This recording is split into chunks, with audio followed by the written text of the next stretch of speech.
Boat ছেড়ে দিয়েছে আমাদের। 45 মিনিটের রাইড হতে চলেছে। এই যেই এই দেখো,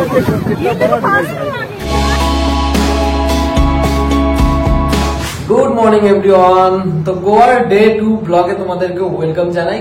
তো রাত্রে ঘুমাতে পারিনি কাকাদের সাথে, তাই রাতে একটা নতুন রুম নিয়েছিলাম। তো চলো রুম ট্যুরটা তোমাদেরকে দিই এবং ইনফরমেশন গুলি শেয়ার করি। টিভি আছে, এখানে একটা টেবিল আছে, এখানে হ্যাঙ্গিং আছে, আর এখানে ইন্টারকম আছে, ডিরেক্ট নিচে কথা বল। আর এখানে আছে এসি, আর এখানে একটা ওয়ার্ড্রোব, আর এখানে ডাবল বেড, ঠিক আছে। আর এর পাশে টেবিল হচ্ছে। বাথরুমের অবস্থা, বাথরুমটা বেশ ভালো, বেশ পরিষ্কার পরিচ্ছন্ন বাথরুমটা। ইয়েস। তো টাইম ওয়েস্ট না করে তাড়াতাড়ি যাই। এবার আমি যাব নর্থ গোয়া। তো এখান থেকে স্কুটি রেন্ট করে তারপর যাব নর্থ গোয়া। তো নর্থ গোয়ার বাগা বিচ আরো এক্সট্রা যা যা আছে সমস্ত কিছু তোমাদের সাথে শেয়ার করবো। তো আমি রেডি হয়ে গেছি আর বন্যার নিচে চলে গেছে, তাড়াতাড়ি যাই। আচ্ছা, আমি কিন্তু কোনো ট্রাভেল ব্লগার নই, আমি কিন্তু এই গোয়ায় এসেছি ভ্যাকেশনের জন্য। তো ভাবলাম যে তোমাদের সাথে ইনফরমেশন গুলি শেয়ার করা যাক, বিকজ তোমরা যদি আমার ভিডিও থ্রুতে ভ্যালু পাও তবে আমার খুব ভালো লাগে। আচ্ছা, আগের পার্টগুলিতে তো দেখেইছো যে আমরা উঠেছি সাউথ গোয়াতে। কি আগের পার্টগুলো দেখোনি? আচ্ছা, কোনো ব্যাপার না, এই ভিডিওটা শেষ করার পরে দেখে। দেন আমরা পার স্কুটি 400 রুপিস করে বুক করে চলে গেলাম নর্থ গোয়াতে। আর স্কুটিটা নেওয়ার আগে অবশ্যই একটু চেক করে নেবে। অলমোস্ট 50 কিলোমিটার জার্নি করে আসার পর আমরা পৌঁছে গেছি 11টা ফোর্ট। তো এখন একটু জুস খাচ্ছি। কাফি অবস্থা খারাপ, তিথির তো আরো খারাপ। তিথি পুরোটা ম্যাপ দেখে আমাকে নিয়ে আসলো। হচ্ছে 11টা ফোর্টের টিকিট কাউন্টার।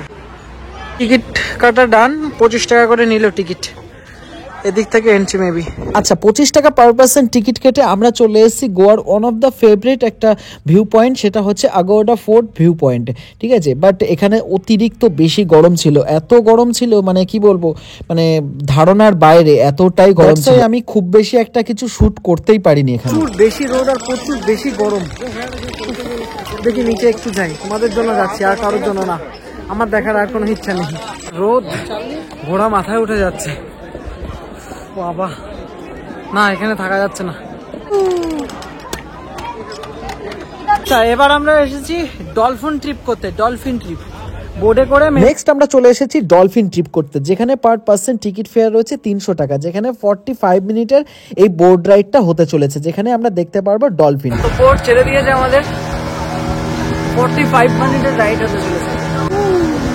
আমাদের বোট তো ছেড়ে দিয়েছে, কিন্তু ডলফিনের দেখা পাবো কি পাবো না সেই গ্যারান্টি কিন্তু দাদারা দিচ্ছে না। কিন্তু যাওয়ার পথে অনেকগুলি হিন্দি সিনেমা শুট হয়েছে, এমন কয়েকটি স্পট কিন্তু দাদারা দেখাচ্ছিল।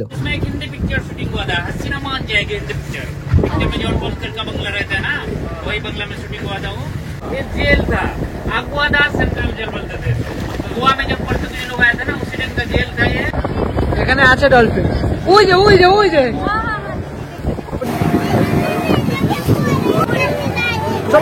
চলো। এই দেখো কোথায় গেল। তো আমাদের বোট রাইড ডান। এবার ডিরেক্ট যাবো বিচে। বোট রাইড করার পর ডিরেক্ট চলে এসেছি কালাঙ্গাটা বিচে। এখানে এসে আগে খাবারটা অর্ডার দিয়ে দিয়েছি, বিকজ সবার ভীষণ খিদে পেয়েছে, সবাই ফ্রেশ হতে গেছে। তো আইসক্রিম খাচ্ছে। আর রেস্টুরেন্টটা বেশ ভালো, পুরো ভেজ রেস্টুরেন্ট। হ্যাঁ দাদার আইসক্রিম। আচ্ছা, আমাদের খাবার চলে এসছে। এখানে আছে পনিরের কি একটা রেসিপি, এখানে রাইস, আর আছে তন্দুরি রুটি। আচ্ছা, নর্থ গোয়ার বেস্ট খাবার দাবার এবং বেস্ট রেস্টুরেন্ট রিলেটেড আমি একটা শর্ট ভিডিও বানিয়েছি, অবশ্যই কিন্তু শর্ট ভিডিওটাও দেখে নিন। তো finally we are in Calangute beach. Yeah, I love Goa এই লেখাটার এখানে একটা ফটো তুলবো, বাট কাউকে পাচ্ছি না, কেউ আমার ফটোটা তুলে দিচ্ছে না। বললো জিন্দা। হ্যাঁ, দিদিরা তো স্নান করাতেই ব্যস্ত, তাই ওখানে দুটো দাদাকে পেলাম। ওই দাদা আর একটা বৌদি ছিল, মানে বৌদি বানিয়ে নিলাম, গার্লফ্রেন্ড হবে মেবি। তো ওনাকে দিয়ে একটু ভিডিও করে নিলাম। আমার ফোনের স্টোরেজ পুরো ফুল হয়ে গেছে, কিভাবে কি শুট করবো কিচ্ছু জানি না। ভীষণ ভিড়।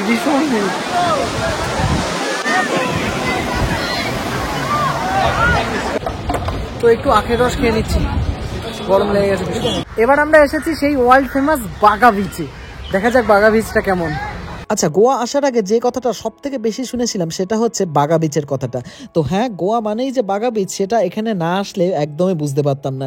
ওয়ান্ডারফুল ভাইবস রয়েছে এখানে, সুন্দর রিল্যাক্স করার জন্য চেয়ার রয়েছে, চেয়ারে বসো, ডাব খাও আর ফরেনারদের সাথে বিচটা উপভোগ করো। দারুণ মজা লাগছিল এই বিচটায়। কিন্তু আমার হাতে যেহেতু খুব একটা টাইম ছিল না, তার জন্য আমি খুব বেশি একটা শ্যুটও করতে পারিনি আর খুব বেশি ঘুরতেও পারিনি, বিকজ গোয়া থেকে কাল কিন্তু আমার ভোরবেলা ফ্লাইট রয়েছে। যাই হোক, লাইফের ফার্স্ট টাইম ফ্লাইটে উঠতে চলেছি, তো এক্সপিরিয়েন্সটা কেমন হয় সেটা জানতে হলে নেক্সট ভিডিওটা অবশ্যই দেখতে হবে বন্ধুরা।